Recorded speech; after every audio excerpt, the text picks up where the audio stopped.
Day 2 of the Ken Livingstone anti-Semitism row. We hear from the man in London who could be its biggest political casualty in next week's elections.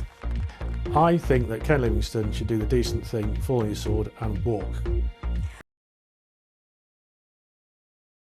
While the Labour Party continues to deal with the fallout of the Ken Livingstone anti-Semitism row, the biggest collateral damage could be here in London next week. The man with perhaps most to lose is the London Assembly member who represents the area with the highest Jewish population in the country. Our political correspondent Carl Mercer has been speaking to him. Congratulations, Andrew.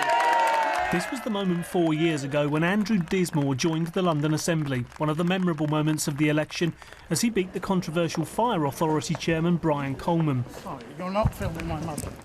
The seat he won for Labour was in Barnet and Camden, home to the country's biggest Jewish community, and won with just a 1% margin. 4 years on, he's back campaigning for the seat again. A quick glance across his desk will tell you how important the Jewish vote is in this area. Is there anything printable or recordable that you could say about how you felt when you heard Ken Livingstone's comments yesterday? I thought to myself, here we go again. He's got form, and I just think that Ken should do us all a favour and just shut up for once. Shut up and leave the party? I think that Ken Livingstone should do the decent thing, fall on his sword and walk. Jeremy Corbyn said yesterday he didn't think there was a crisis. This wasn't a crisis. Do you think he's right? It depends how you define crisis, I think.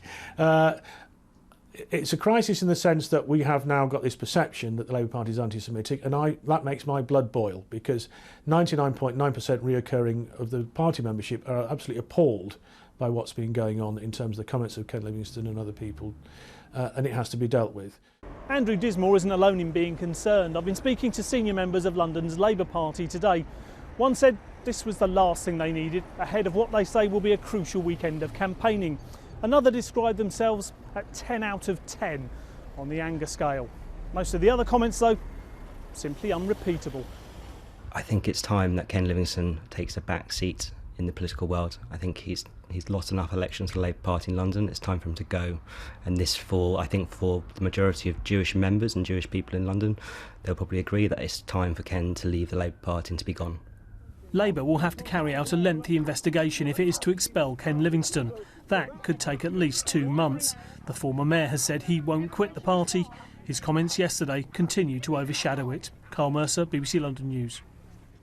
And you can see a full list of candidates standing in Barnet and Camden on the BBC London website. Well,